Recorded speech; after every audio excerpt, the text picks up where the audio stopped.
There is one common problem many e-commerce stores deal with. Are you losing customers because of this? Today, stick around to find out. Welcome to eComFiles. We started this podcast to help e-commerce store owners be successful and reach financial independence, but most importantly, build momentum and have an impact without burning out on the way. We are going to cover everything from marketing to operations and beyond. Let's get started by today talking about frictionless shopping. Sebastian, what is frictionless shopping? Well, what is friction? What do you think friction is? Friction is when I rub sandpaper. It's very friction difficult. is when you wrap sandpaper. Yes, that is actually a good analogy. So what you see in many e-commerce store implementations are places where people have to think, where it is not quite obvious what the next step is. Or it might be obvious, but there are many steps that have to be executed to get there. Like your standard shopping cart experience is you find an item, you put it in the cart, you go to the cart, you type in your credit card, you click checkout. At some point, you enter your address information, and then you're done. But is that actually ideal? Can we make that easier on the customer? Like, think about, I like bringing up Amazon, not because I particularly like that company, but because they tend to know what they're doing when it comes to e-commerce. Yes.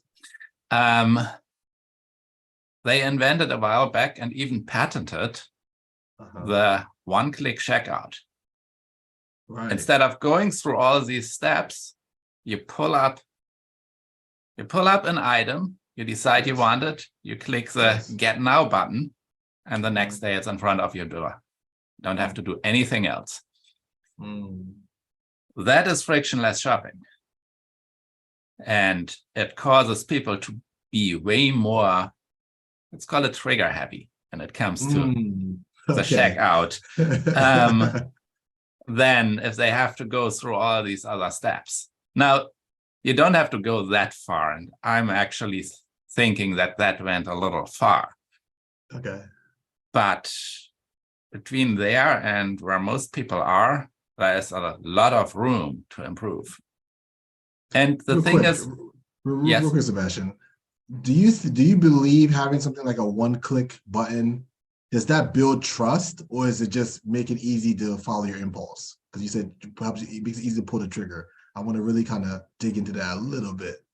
Yeah, that's why I'm thinking it might have gone a little far. It's really tailored to your impulses. Impulses, yeah. Okay.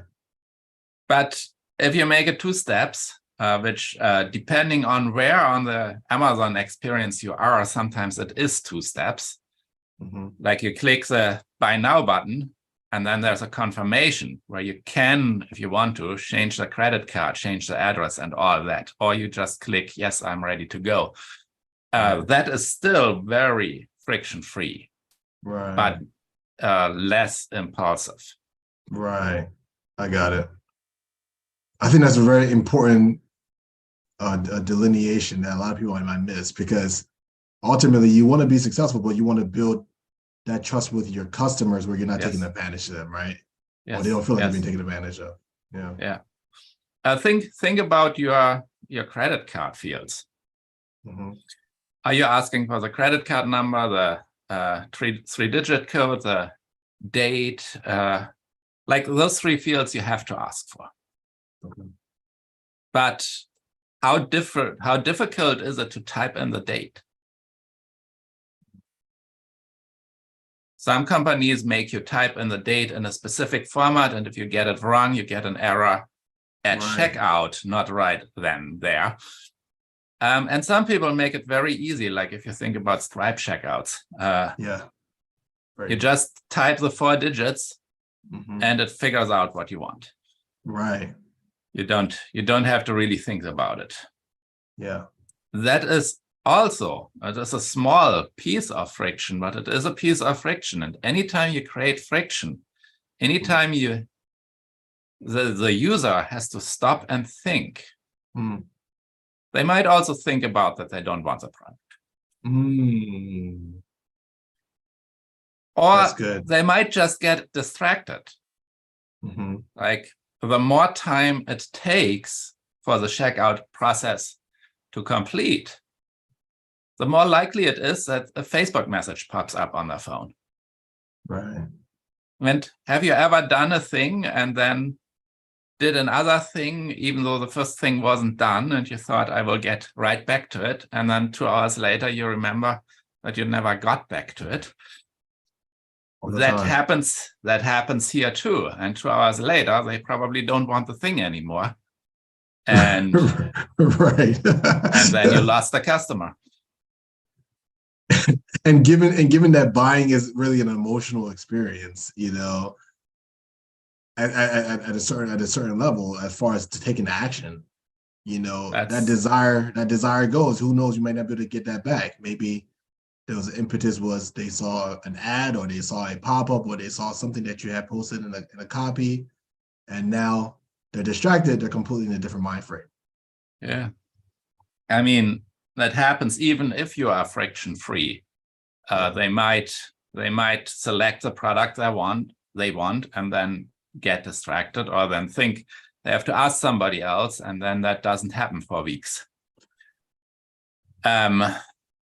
Even if they want the thing, it might still take forever for them to go and actually get the thing. And if they really want the thing, you might think they will eventually come back and buy it, but they might run across a competitor in that time. Right. So there is still a risk, even if they are really wanting the thing. Interesting. But you brought something else up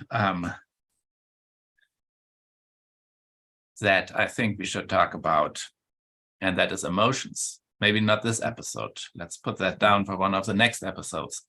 Absolutely. How do people make a buying decision? What is involved? Is it logic? Is it emotions? Is it both? A mix of it? I think that's worthwhile to look at. Absolutely. So, I mean, Sebastian, it's interesting. I mean, just as we're talking about this, one of the things that we talk about all the time, you hear as a byword in marketing now, is about the importance of grabbing people's attention, how technology is certain people's attention. I think the battle is, obviously, we want to capture their attention and make the process simple, but you want to really, you know, you don't want to mishandle that attention for that buying process, right? You want to make it as an enjoyable experience, right? So that's part of your branding too, right? Well, yeah, sure, it is part of your branding. The harder it is to check out, the less likely you are to get a client and or a customer.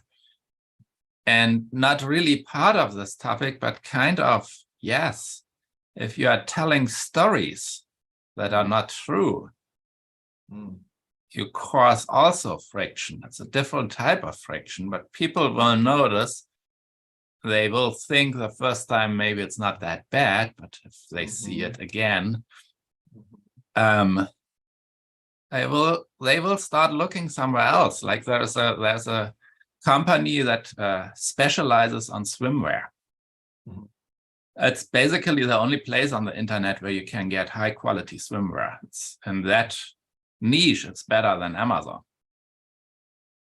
But they consistently tell you falsehoods about how quickly the stuff will get to you.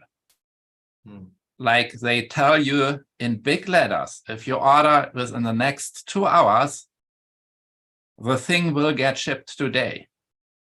And then 3 days later, you get the notification that the thing was shipped.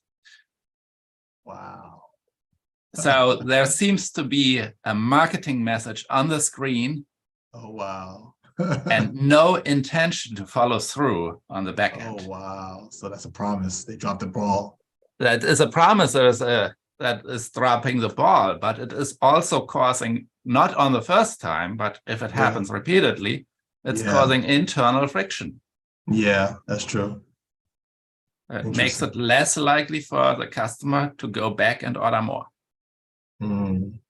So make sure your marketing team and your fulfillment team are in sync. That's good. That's good. Wow. Well, Sebastian, I think you touched on a lot of things here on this episode that is very helpful, because I mean, most e-commerce store owners, I'm sure they're not even aware that this is an element that they need to be aware of, as far as that could be affecting them losing potential customers, or even converting customers that might be just on the edge of ready to buy, right? Yes. Yeah, a lot of people buy a product because of marketing messages, and they're not aware that there are problems with that product. And